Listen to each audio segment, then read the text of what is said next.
यथैवादर्शमाध्यस्थे रूपेऽन्तः परितस्तु सः तथैवास्मिन् शरीरेऽन्तः परितः परमेश्वरः। परितः परमेश्वरः। अद्भुत सूत्र है। मैं तो झूमने लगता हूँ बहुत सालों से इसको देखते ही, इतना स्पष्ट है। कहते हैं कि आदर्श संस्कृत में बोलते हैं मिरर को, दर्पण को। जिस प्रकार से दर्पण में छवि दिखती है, तुम्हारी छवि या कोई भी छवि जिस समय दिख रही है, दर्पण के अंदर ये छवि, ये देखिए ये मोबाइल में भी छवि दिख रही है ना, ये भी लगभग दर्पण ही है। तो यहां दिख रही है, लगता है कि मैं हूं वहां पर। अब लग रहा है कि वहां पर मैं हूं, मेरी तस्वीर तो कम से कम है। तो जैसे लगता है कि छवि में, मिरर में अर्थात दर्पण में तुम्हें लगता है कि ये अमुक छवि दिख रही है, प्रतिबिंब दिख रहा है। उस क्षण भी क्या, उस क्षण भर के लिए कोई बिंब प्रतिबिंब, कोई व्यक्ति या तुम उसमें प्रविष्ट हुए हो क्या उस दर्पण में थोड़ी देर के लिए? जहां पर तुम्हारा प्रतिबिंब जिस स्थान विशेष में, लंबा तो इसलिए बनाया जाता है ना कि पूरा शरीर देखे, फिर भी शीशा बाहर बाहर है तो पूरा स्पष्ट दिखे। तो जितनी देर में तुम्हारी छवि दिख रही है, जितने स्थान में, और उसके बाहर तो शीशा दिख रहा है, उसके बाहर शीशा दिख रहा है, और अंदर भी बाहर। कह रहे हैं कि जहां लग रहा है कि तुम्हारी तस्वीर है, वहां पर भी दर्पण ही है, शीशा ही है, शीशा ही है। तो तुम्हारी तस्वीर जहां होने का भ्रम है, उसके बाहर भी, इस दाएं भी, बाएं भी, अंदर भी, बाहर भी वह शीशा ही है। शीशा के सिवाय कभी कुछ नहीं है। मिरर है, दर्पण है, लेकिन तुम्हारे लिए ये माया के कारण लगता है। देखो, मैं छोटे छोटे बच्चों को अगर मिरर के सामने अब उधर से करो तो अपने अपने को देख करके अपने से कोशिश किस करने की कोशिश करते हैं। छोटे छोटे बच्चे, लगता है कोई दूसरा बच्चा आ गया, खेलते हैं, भ्रम है, लगता है उसे कि तो सच्चा है। उसी प्रकार से यह जो आत्मदर्पण है, तुम्हारी आत्मा का दर्पण है, उसी में ये अनंत जगत प्रतिबिंबित हो रहा है। लेकिन इस जगत का अस्तित्व नहीं।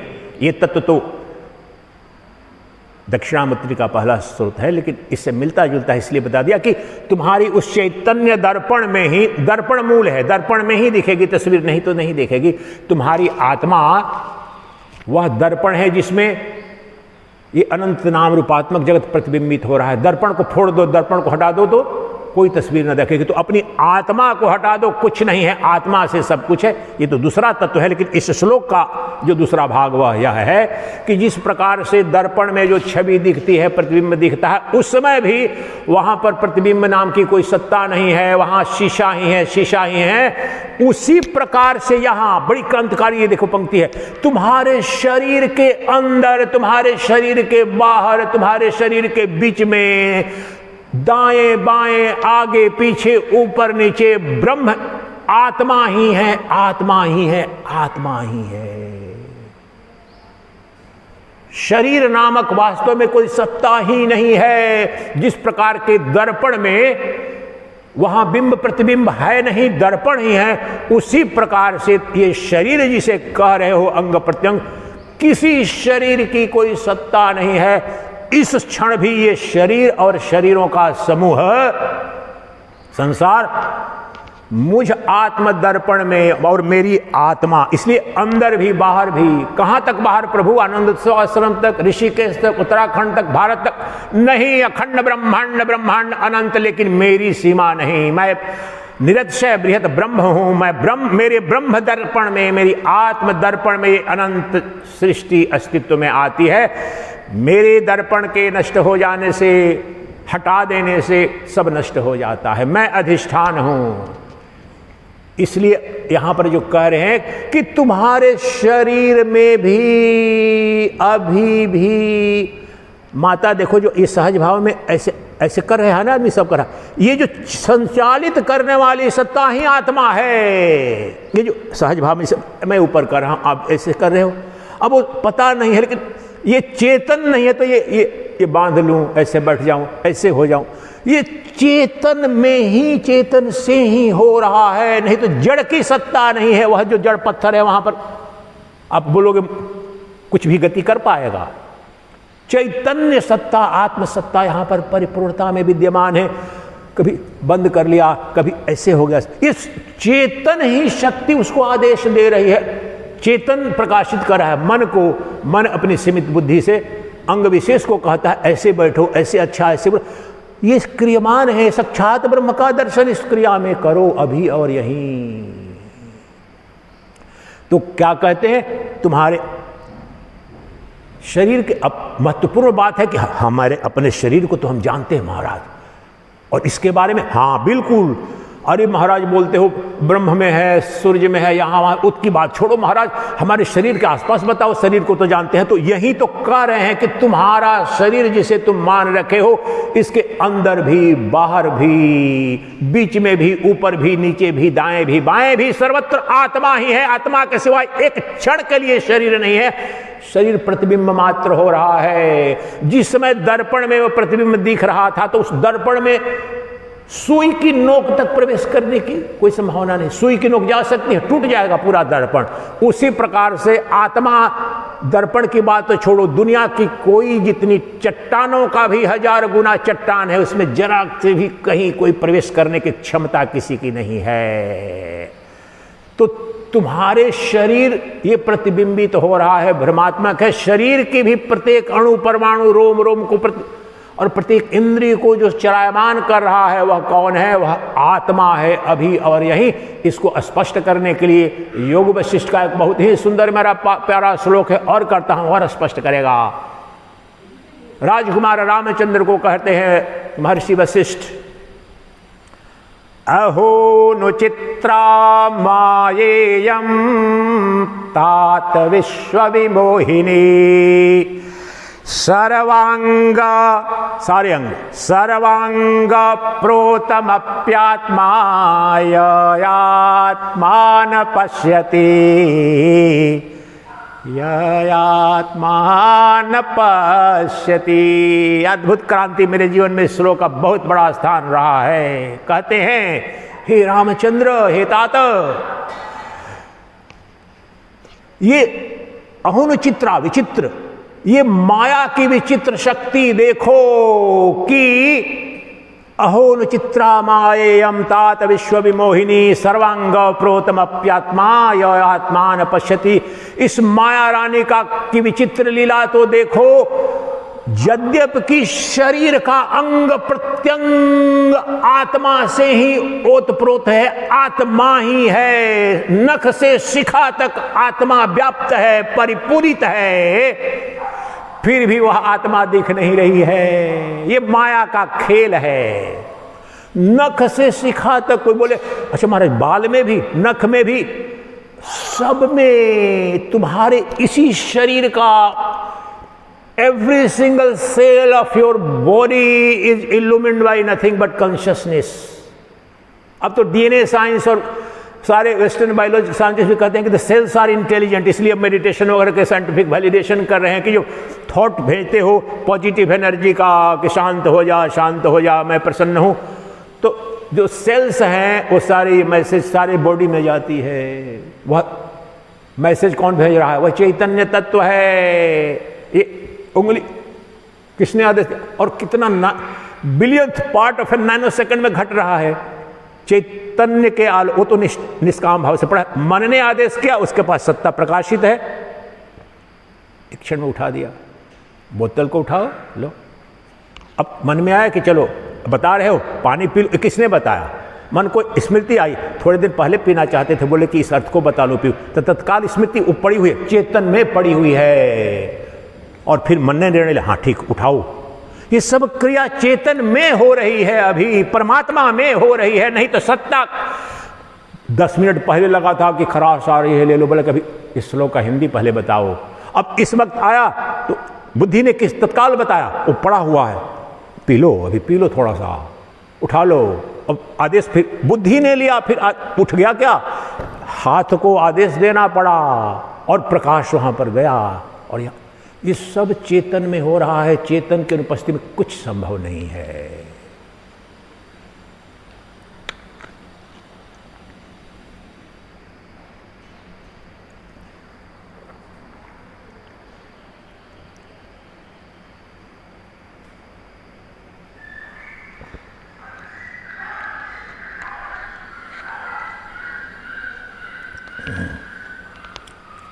कितनी हर श्लोक का अपना महत्व है, कितनी प्रगाढ़ता से राम को कह रहे हैं कि हे, अब लोग बोलते हैं ना, हमने कल से भी बता रहे हैं, देह तो नश्वर है, देह नीरस है, देह मिथ्या है, लेकिन यहाँ पर देखो, देह जिस रूप में तुम जान रहे हो वह मिथ्या है, लेकिन इसका वास्तव में इसी को बोलते हैं आदिशंकर की ब्रह्म सत्यम जगन मिथ्या जीवो ब्रह्म ही वनापरः।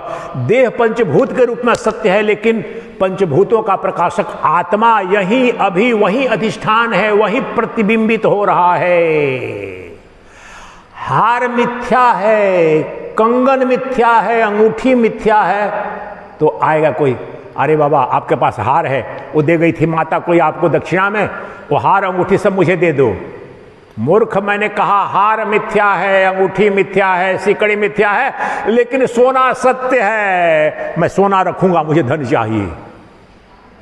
जब कह रहा हूं कि जगत मिथ्या है, शरीर मिथ्या है, तो आधा है, तो कह रहा हूं कि ये जगत भी और शरीर भी चेतन है, ब्रह्म है इस रूप में, आभूषण भी इस रूप में, हार भी अंगूठी भी सत्य इस रूप में है कि वो सोना है, अगर केवल हार। आप बोलो, सुनार वाली उदाहरण दिया था मैंने, कोई सुनार के पास गया आदमी, बोला कि प्रभु जी ये मेरा आप हार ले लो, बड़ा हमारा खानदानी हार है, बेचने का मन नहीं है, लेकिन इसको रख रहा हूं, आपके पास रख लो। तो कितनी कीमत लगाई, तो बोला कि 10 लाख का है।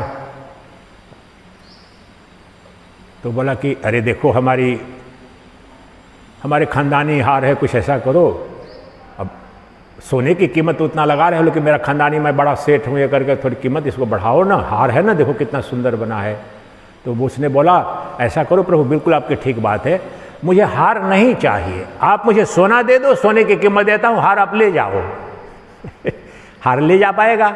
सोने से अलग हार कोई सत्ता नहीं है। उसी प्रकार से जो आत्मा है उससे अलग कोई न शरीर है न संसार है, उसमें कल्पित है, नाम मात्र है ये शरीर। तो इसलिए अधिष्ठान क्या है? हार भी सोना ही है, अंगूठी भी सोना ही है, अंदर भी बाहर भी। मिट्टी का बना प्रत्येक बर्तन, कलश हो, चुक्कड़ हो, दिया हो, वो क्या है? अंदर बाहर इधर उधर सब मिट्टी ही मिट्टी ही मिट्टी है। तो कलश, ईंट भी जो मिट्टी के बनते हैं ये तो मर जाएंगे, उत्पन्न हुए हैं 100 साल 2 साल बाद सड़ करके, कलश भी मर जाएगा, आ जाएगा, लेकिन मिट्टी नहीं मरेगी, मिट्टी शाश्वत है। वहीं जो तुम्हारी चैतन्य आत्मा है अभी यही, जब हार को हार कह रहे हो उस समय भी जो पदार्थ क्या है? सोना।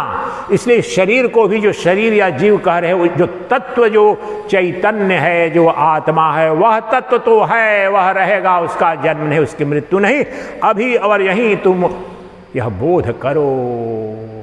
इसलिए ये समस्त जगत जो प्रतिबिंबित हो रहा है तुम्हारे ही दर्पण में जो प्रतिबिंबित जगत है, वास्तव में उसकी सत्ता नहीं, दर्पण की सत्ता है। तो आत्मरूपी दर्पण आत्मा की सत्ता है, आत्मा न आती है न जाती है। ये शरीर जो प्रतिबिंब आते हैं जाते हैं। और अंतिम श्लोक जो अब है 20वां श्लोक है प्रथम अध्याय का, वह भी इसी का उद्घोष करता है कि सर्वत्र जैसे कल कराया था ब्रह्मैवेदं सर्वम आत्मैवेदं सर्वम, तो उसको बड़ा स्पष्ट उदाहरण से बताते हैं। ये श्लोक भी इतना महत्वपूर्ण है कि अष्टावक्र गीता में भी है, जगत गुरु आदि शंकराचार्य ने भी उस श्लोक को रखा है केवल एक शब्द का। इसमें गणे है और आदि शंकराचार्य की रचना में घटे है, गणे की जगह घटे है, ये 2 शब्द काफी है, लेकिन तत्व वही है। तो वह श्लोक क्या है?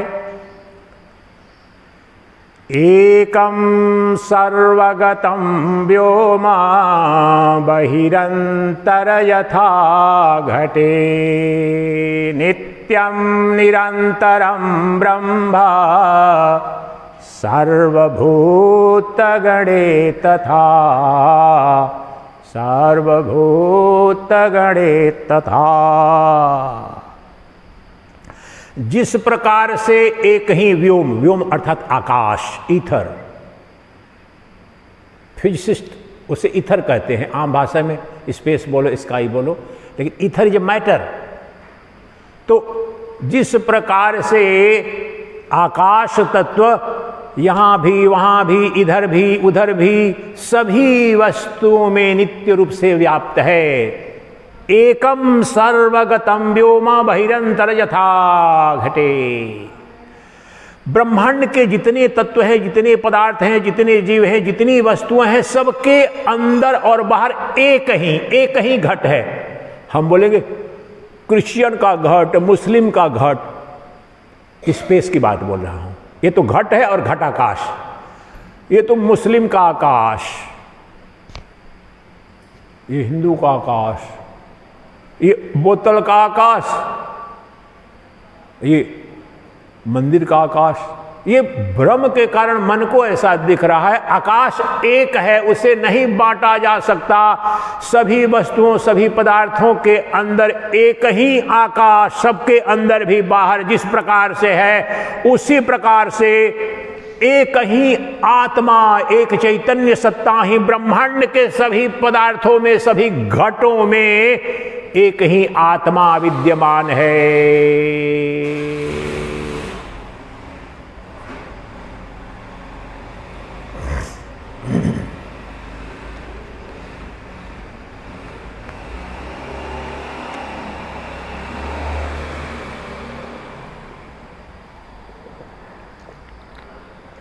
जिस प्रकार से एक अद्वितीय अविभाज्य आकाश ब्रह्मांड के सभी पदार्थों के अंदर और बाहर भी है, उसी प्रकार से सभी भूतों, सभी जीवों, सभी प्राणियों, ब्रह्मांड के सभी देहों के अंदर और बाहर भी एक अद्वितीय चैतन्य आत्मा ही व्याप्त है। वह आत्मा ही तुम हो। तत्वमसि तत्वमसि तत्वमसि।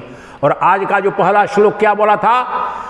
तुम अपने को क्षुद्र मत समझो, तुम इस शरीर में सीमित नहीं, तुम ब्रह्मांड के कण कण को व्याप्त कर रहे हो। ब्रह्मांड का कण कण तुमसे ही आपूरित है, परिपूर्ण है, तुम सर्वस्व हो, सर्वत्र हो।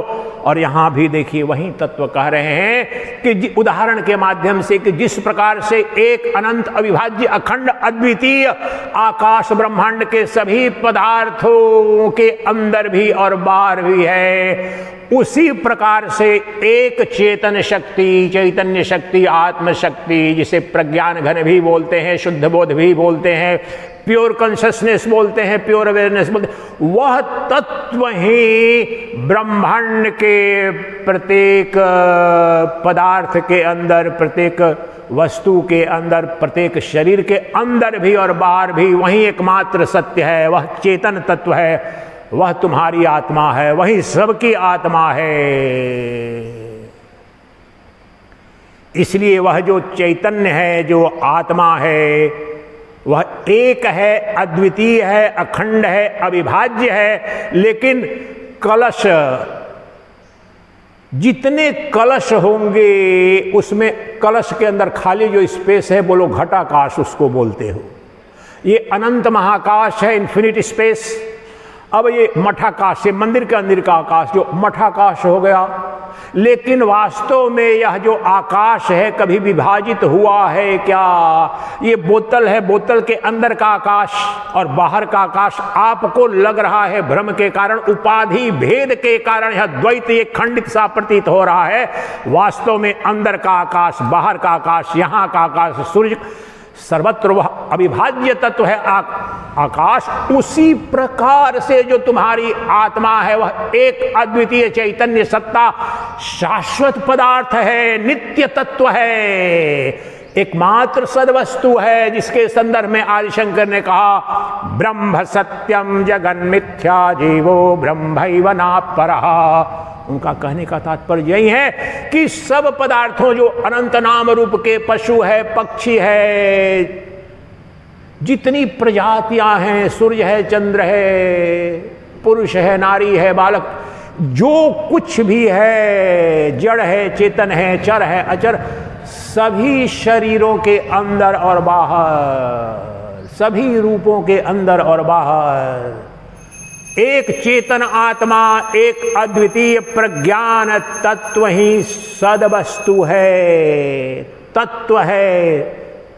जिस प्रकार से समस्त स्वर्ण से बने आभूषणों में कौन सा तत्व है? सोना। उसी प्रकार से जो एक अद्वितीय जो आत्मा है, वही ब्रह्मांड के कण कण में उसे, उस आत्मा के अज्ञान के कारण किसी को शत्रु मानते हो, किसी को मित्र मानते हो, किसी को सुंदर दिखते हो, किसी सौंदर्य तुम्हारा और कुरूपता ये शरीर का धर्म है। आत्मा तो कभी न कुरूप है, न कभी संसारी अर्थों में वह सुंदर है। वह आत्मानम अति सुंदरम, जो देश काल वस्तु अबाधित सौंदर्य है, वह उसका स्वभाव है। इसलिए तो अनंत प्रेम का महासागर है तुम्हारी अपनी आत्मा। इसलिए वह आत्मा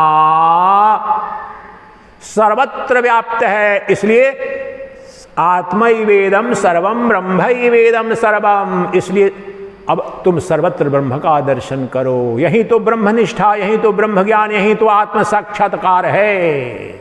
शरीर को नहीं काटना है, जरूरी नहीं कि हिमालय में चले जाएं गैरिक बन, वो ठीक है, अपने उनके महत्व है, अनुशासन है, लेकिन हर तरह के लोग हर परिस्थिति में ब्रह्म ज्ञान को उपलब्ध हुए हैं और हो सकते हैं। मूल प्रश्न है कि तुम्हारी मुमुक्षा प्रमाणिक है क्या? तुम्हारी प्यास प्रमाणिक है क्या? तुम्हारा वैराग्य प्रमाणिक है क्या? अरे जनक को कौन सा कष्ट था? राजा थे, ऐसे राजा जहां पर बड़े से बड़े विद्वान आकर के भी जिन्हें नमन करते थे, वह स्वतः विद्वान थे, नरेश थे। और आजकल के राष्ट्रपति प्रधानमंत्री 5 साल की नजर रहती है, 5 साल के बाद तो जाऊंगा। वो भी नहीं था उस समय, तो राजवंश की परंपरा थी, उसका भी कोई शोक नहीं, भय नहीं। लेकिन जो शरीर को कैसे बचाएंगे? शरीर तो 100 साल बाद जाएगा। तो नश्वरता को देख ली, वैराग्य हो गया। तुम्हें ये जो सांसारिक भोग हैं, ऐश्वर्य हैं, इनकी नश्वरता का क्या तात्पर्य? उदाहरण दिया, लता मंगेशकर का दिया। सबसे बड़ी हीरोइन 60 के दशक की अमेरिकन थी, जिसके लिए मरते थे, क्या करते थे, वह उसकी पीड़ा अंदर की खोखलापन उसको सुसाइड कर गई। उसकी डायरी जब पढ़ी गई, बिकी कितने करोड़ों में उसकी जो पुष्प। तो अंदर की जो कहानी है, जो ऐश्वर्य से परिपूर्ण, समस्त समृद्धि से परिपूर्ण लोग हैं, उनकी पीड़ा को तुम नहीं जानते हो। तुम तो अपनी ही पीड़ा को जानते हो। नहीं बाबा, मुझे नौकरी मेरे बेटे को मिल जाए बस, और कुछ नहीं चाहिए। अरे इस दुनिया में सारे बेरोजगार ही हैं क्या? सबको तो नौकरी मिली है, तो क्या बहुत प्रसन्न है? नहीं बाबा, मुझे दिखता है। अरे जाकर के देखो, बहुत बेटे मिल जाएंगे, या तो सिविल सर्वेंट IAS है, 3-4 बेटे बहुतों को मिलेंगे, सारे CEO हैं, MBA हार्वर्ड से, ऑक्सफोर्ड से किए।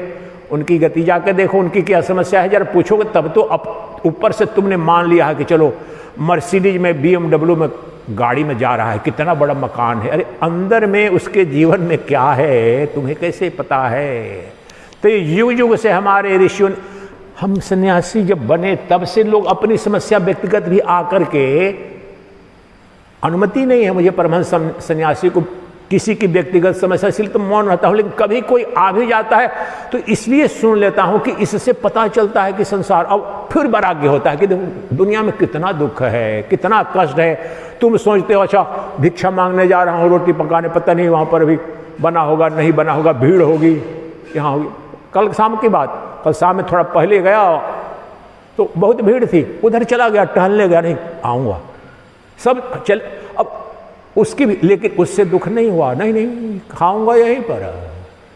समस्या जितनी भी होगी, किसी दिन सुखी भी मिलेगी, किसी दिन बहुत बढ़िया भी मिलेगी, किसी दिन कोई दुर्व्यवहार भी कर देगा, कोई बगल में बैठ जाएगा, बहुत, ये सब होगा। लेकिन नहीं, जो परम लक्ष्य है उसमें ये ऊपर ऊपर से हो रहा है। तो सबके अपने दुख हैं। एवरीवन हैज हिज और हर सेट ऑफ प्रॉब्लम्स।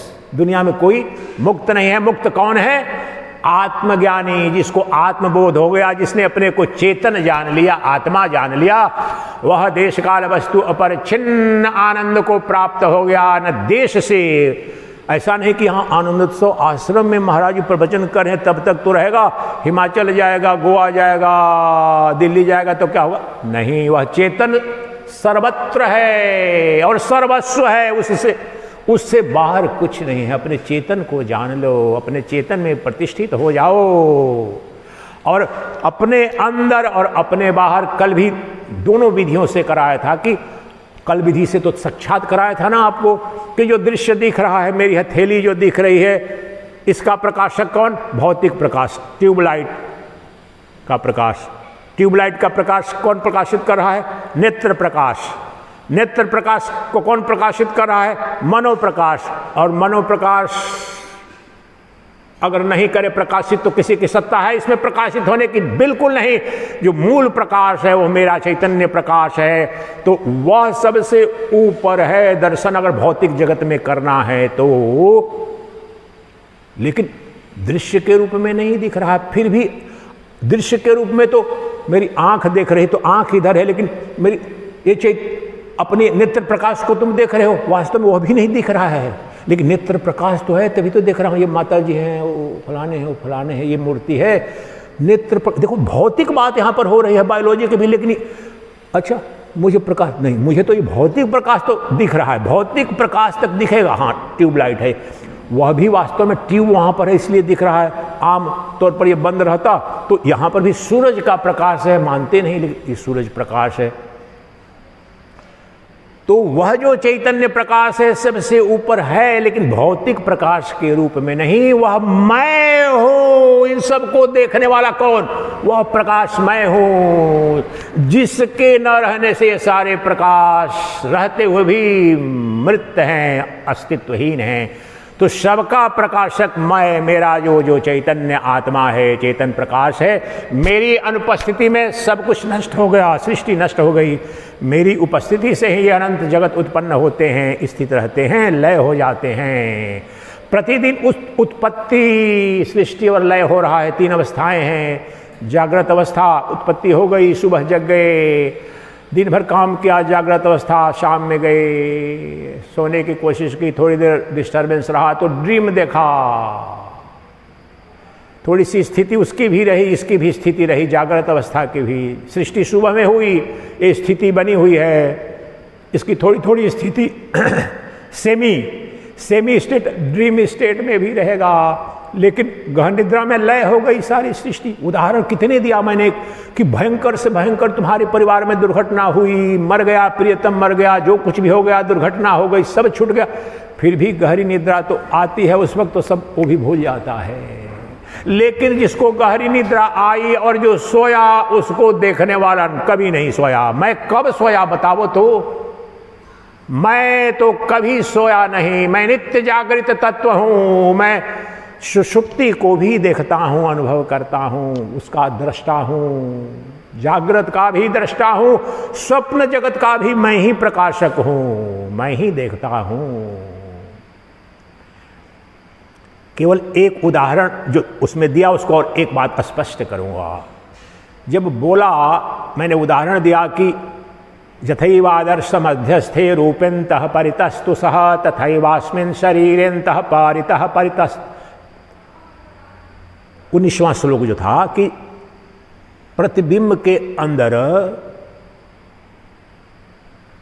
दर्पण के अंदर जो बिंब दिखता है, दिखते वक्त भी वहां पर कोई पदार्थ है नहीं। पदार्थ तत्व सत्य क्या है? शीशा है, अर्थात दर्पण है। उसी तरह से यह जो शरीर है, तुम्हारा शरीर, उसके अंदर बाहर इधर उधर सर्वत्र आत्मा ही है, लेकिन आत्मा दिख नहीं रही है। यहां पर एक और, ये तो बताया था, लेकिन यहां पर एक बहुत गहरा, हमारी गहरी समस्या है, उसका समाधान होगा। अब जो दर्पण है यहां पर, चलो मैं प्रवचन कर रहा हूं या अपनी तस्वीर देख रहा हूं, उस दर्पण में ज्वालामुखी के सामने लेकर उसको खड़ा कर दो दूर पर, तो वहां ज्वालामुखी दिखेगी, ठीक। अरे ये भी तो क्या है, ये भी मिरर है। अगर शाम में मैं जाकर के गंगा घाट पर प्रवचन करता हूं तो गंगा जी भी इसमें दिखती है ना यहां पर, तो इस दर्पण में। अब अग्नि को भी, अब बोन फायर कहीं जलाओ, उसको दिखाऊंगा तो अग्नि भी दिखाएगा। तो जिस समय इसके अंदर अग्नि दिखती है, ज्वालामुखी दिखती है, तो क्या ये जला देती है क्या इसको? जिस समय गंगा जी दिखती है, महासागर दिखता है, बारिश को देखते हुए जब वीडियो बनाता हूं तो क्या ये दर्पण को भिगा देती है क्या? इससे सबसे गहनतम निष्कर्ष और शिक्षा ये मिलती कि जो मूल पदार्थ है, जो दर्पण अर्थात मेरी आत्मा, उसमें चाहे ज्वालामुखी आए, बाढ़ आए, नाश हो, सृष्टि हो, प्रलय, मुझे स्पर्श करने की क्षमता नहीं है। न सुख की, न दुख की, न प्रलय की, न ज्वालामुखी की, न वर्षा की, न मैं किसी की, मैं असंग हूं। इसलिए ये समझाने के लिए कि वह जो प्रकाशक है सूर्य, ऋषि के हरिद्वार को भी प्रकाशित कर रहा है। अब दूसरा एक और तत्व आदिशंकर का वह तत्व है कि एक कमरे के अंदर कोई तपस्या हो रही है, उसमें जो दीपक है उस तपस्या को भी प्रकाशित करेगा। शास्त्र का अध्ययन चल रहा है वह भी प्रकाशित करेगा। वहां पर कोई जो लोग सोए हैं उनके बीच में झगड़ा हो गया या कोई बाहरी डाकू आ गया, उसने हत्या की, वो बल्ब या जो प्रकाश, वो तो नित्य रूप से साक्षी रूप में प्रकाशक के रूप में वह रहेगा। लेकिन जिस समय हत्या हुई वह सुखी दुखी नहीं हुआ प्रकाशक। जिस समय शास्त्र हो रहा था वह सुखी दुखी नहीं हुआ, ज्ञानी नहीं हुआ। गहरी निद्रा में वह प्रभावित नहीं होता है। वही हमारी आत्मा है। ये जगत में मन भी क्या है? ये शरीर है, सूक्ष्म शरीर है। मन में, शरीर में, समस्त जगत में जो कुछ भी हो रहा है उससे मुझे प्रकाशित करने की क्षमता नहीं है, मुझे प्रभावित करने की क्षमता नहीं है। सूर्य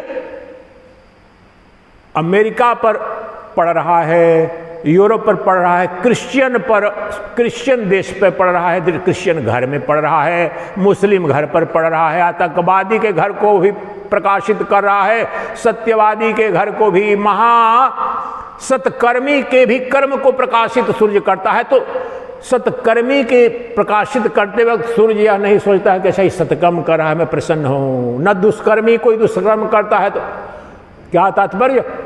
इस प्रकाश्य का धर्म प्रकाशक को प्रभावित नहीं करता, अनअटैच्ड, असंग है। उसी प्रकार से कोई धर्म कर्म, इस शरीर का पाप पुण्य भी, यही तो सारे जब जान लेते हैं कि मैं साक्षी चैतन्य हूं तो अरबों खरबों वर्षों के में सारे कर्म जल के खाक हो जाते हैं कि मैंने जब कर्म ही किया ही नहीं तो फल कहां से? सारा शून्य बटे शून्य, 0/0। मैं मुक्त हो गया, अभी मुझ में कर्म था नहीं।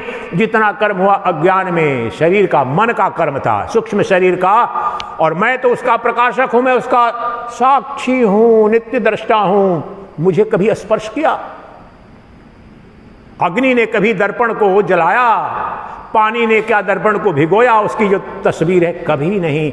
इसलिए मवह शुद्ध चेतन एक अद्वितीय देश काल वस्तु अपरिछिन्न आत्मा हूं, और उस आत्म दर्पण में ही अनंत जगत उत्पन्न सा, स्थित सा, प्रलय सा प्रतीत होता है। लेकिन मेरी उत्पत्ति नहीं, मेरी स्थिति नहीं, मेरा लय नहीं। ये सृष्टि की उत्पत्ति है, शरीर की उत्पत्ति है, स्थिति है, लय है। परंतु मैं तो देश काल वस्तु, देश से परे हूं, काल से परे हूं, समस्त वस्तुओं से परे हूं, और सभी वस्तुओं में भी मैं ही हूं। इनके इस जगत की कोई में से स्वतंत्र सत्ता नहीं। इसलिए आइए अब यही अनुसंधान पिछले 7 दिन में हमने श्रवण मनन जो किया, उसमें अपनी आत्मा का दर्शन अंदर अनुभूति करेंगे और बाहर भी। दोनों विधियां बता चुका हूं। जब बाह्य वृत्ति हमारे मन की है, पंचेंद्रियों में, उसको रोक करके अपने केंद्र पर ले जाते हैं तो वहां परमात्मा का दर्शन अपने हृदय में, मन बुद्धि में, उस समाधि में होता है। लेकिन जब आंख खुलती है, पंचेंद्रियों का भी जब बोध हो रहा है, तो वह विधि भी बता दिया कि वास्तव में जो भौतिक प्रकाश में जो वस्तु दिख रही है उसको प्रकाशित मेरा नेत्र प्रकाश कर रहा है। मेरी नेत्र प्रकाश की ऊर्जा कहाँ से? मनोप्रकाश से। और मनोप्रकाश की ऊर्जा कहाँ? मेरी आत्म प्रकाश, मेरी चैतन्य प्रकाश की ऊर्जा से। और वही चैतन्य प्रकाश ही, उसी को तो बोला ज्योतिषामपि तज्ज्योति ही तमसः परमुच्यते ज्ञाता ज्ञेयम ज्ञान गम्यम हृदय सर्वस्य विष्ठितम। आदिशंकर योगेश्वर कृष्ण का यह वाक्य है 13वें अध्याय में कि मैं ज्योतियों की ज्योति हूं, ज्योतिषामपि तज्ज्योति। जिस ज्योति को जानना चाहिए वही ज्ञेय है। कौन? वही सच्चिदानंद घन ब्रह्म है, वह तुम्हारी आत्मा है जो ज्योतियों की ज्योति है और वही ज्ञेय है, उसे ही जानना चाहिए। वह ज्ञान से जाना जाता है और वह ज्योति हृदय सर्वस्य विष्ठितम कह रहे हैं अर्जुन, कह रहे हैं भगवत गीता में। वह ज्योति सभी जीवों के हृदय में नित्य उपलब्ध है। कौन? आत्मा, क्षेत्रज्ञ, दृष्टा। वह ज्योति स्वरूप है, वह ज्योति स्वरूप ही मैं हूं। ज्योति अंदर है, ज्योति बाहर है। वह एकमात्र ब्रह्म है, एकमात्र सत्य है। वह आनंद उसका अपना धर्म है, प्रेम उसका स्वभाव है। प्रेम उसे कहीं उधार नहीं मांगना, सौंदर्य कहीं से भीख नहीं मांगना, उसका स्वधर्म है, स्वभाव है। विश्व में कहीं भी आप एक कणिका मात्र भी प्रेम की, सुख की, सौंदर्य की अनुभूति करते हैं, वास्तव में वो आत्मानमति सुंदरम, जो अति अत्यंतिक सौंदर्य का जो अधिष्ठान मेरी आत्मा है, उसी की छाया है, उसी की माया है। तो आइए अब अनुसंधान करते हैं, निधिध्यासन करेंगे। आत्मैवेदं सर्वं ब्रह्मैवेदं सर्वं। कम से कम 10-15 मिनट करेंगे कि सबको आत्मस्वरूप ही जानो। आत्मस्वरूप का मतलब हार भी सोना है, अंगूठी भी सोना है, चूड़ी भी सोना है। उसी प्रकार से विश्व में जितने रूप भिन्न भिन्न दिख रहे हैं, चर अचर जड़ चेतन, जितने नाम रूप हैं, पत्थर है, पहाड़ है, सूर्य है, चंद्र है, नर है, नारी है, पापी है, पुण्यात्मा है, मनुष्य है, पशु है, सारे सबको तुम आत्म रूप जानो। कोई भी दृश्य ऐसा नहीं जो अनात्म हो, आत्मा है मूल रूप से। इसलिए सबको तुम आत्मा जानो, सर्वत्र आत्मा का ही दर्शन करो। ब्रह्मैवेदं सर्वं, वही आत्मा ही ब्रह्म है। उस ब्रह्म का दर्शन अपने हृदय में समाधि में जाकर करते हो और आंख खोल करके भी उसी ब्रह्म का दर्शन करो।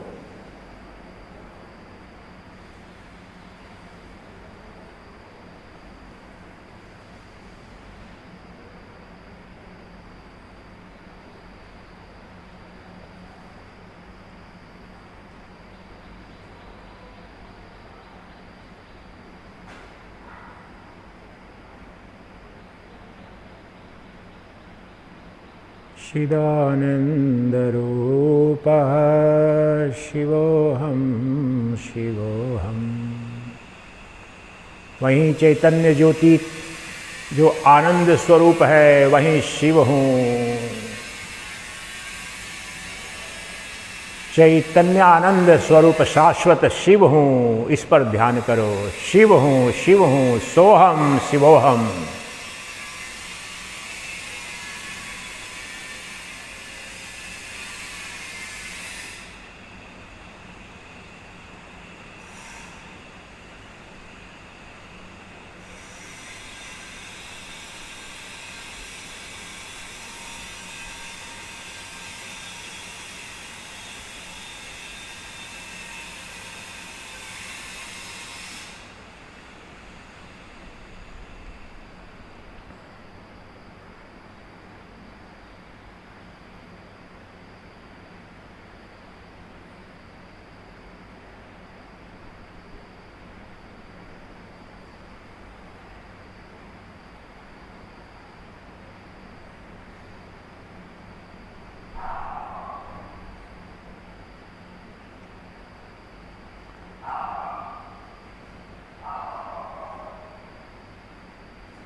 चिदानन्दरूपः शिवोऽहं शिवोऽहम्।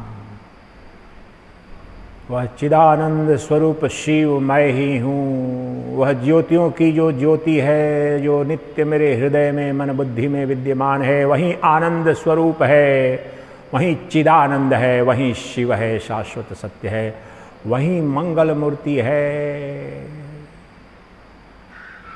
चिदानंद रूपः शिवोऽहं शिवोऽहम्।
ओमीश्वरो गुरुरात्मेति मूर्तिभेदविभागिने व्योमवत् व्याप्तदेहाय दक्षिणामूर्तये नमः। श्रुतिस्मृतिपुराणानामालयं करुणालयम् नमामि भागवत्पादं शङ्करं लोकशङ्करम्। शङ्करं शङ्कराचार्यं केशवं बादरायणम् सूत्रभाष्यकृतौ वन्दे भगवन्तौ पुनः पुनः। सच्चिदानन्दरूपाय विश्वोत्पत्त्यादिहेतवे तापत्रयविनाशाय श्रीकृष्णाय वयं नुमः। वसुदेवं सुतं देवं कंसचाणूरमर्दनं देवकी परमानन्दं वन्दे कृष्णं जगद्गुरुम्।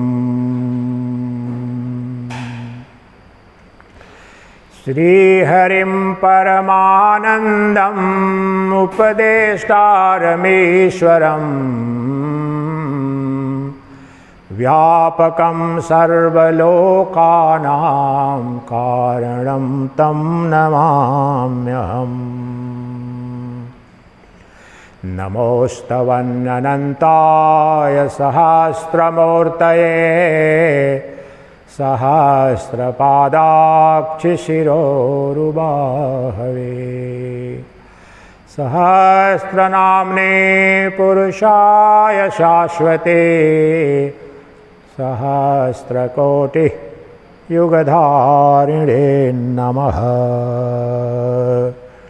ॐ सर्वे नः सुखिनो भवन्तु सर्वे सन्तु निरामयाः सर्वे भद्राणि पश्यन्तु मा कश्चित् दुःखभाग् भवेत्। ॐ असतो मा सद्गमय तमसो मा ज्योतिर्गमय ॐ मृत्योर्मामृतं गमय। ॐ पूर्णमदः पूर्णमिदं पूर्णात् पूर्णमुदच्यते पूर्णस्य पूर्णमादाय पूर्णमेवावशिष्यते। ॐ शान्तिः शान्तिः शान्तिः।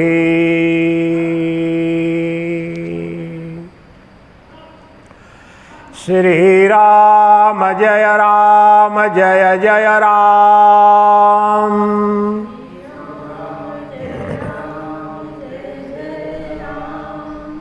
श्रीराम जय जय राम।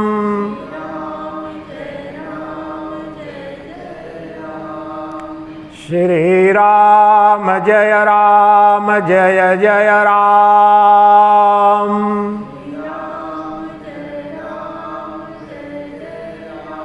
बोलो सच्चिदानंद घन भगवान की जय। ओम श्री परमात्मने नमः। ओम हरि ओम तत्सत् हरि ओम तत्सत् हरि ओम तत्सत्। ब्रह्मार्पणमस्तु ब्रह्मार्पणमस्तु ब्रह्मार्पणमस्तु। आप सबने सब दिव्यात्मा ने पिछले 7 दिनों से ध्यानपूर्वक प्रेम पूर्वक श्रवण मनन किया आत्म कल्याण के लिए लोक कल्याण के लिए। तो मेरी परब्रह्म परमात्मा जो नित्य आपके हृदय में आत्मरूप से विद्यमान है उससे प्रार्थना है कि आपके जीवन में वह प्रकट हो जाए, अनुभूति का विषय बन जाए। साक्षी चैतन्य अहम अहम के रूप में जो तत्व है उस ब्रह्म का सम्यक स्वरूप आपकी अनुभूति में आ जाए, जिससे कि आप के समस्त दुखों की आत्यंतिक निवृत्ति और परमानंद की प्राप्ति हो जाए, जिसे परम पुरुषार्थ कहते हैं, जिससे मनुष्य कृतकृत्य हो जाता है, न पाने को कुछ शेष रहता, न कुछ जानने को कुछ शेष रहता, वह धन आपको उपलब्ध हो जाए। बोलो सच्चिदानंद घन भगवान की जय। ओम श्री परमात्मने नमः।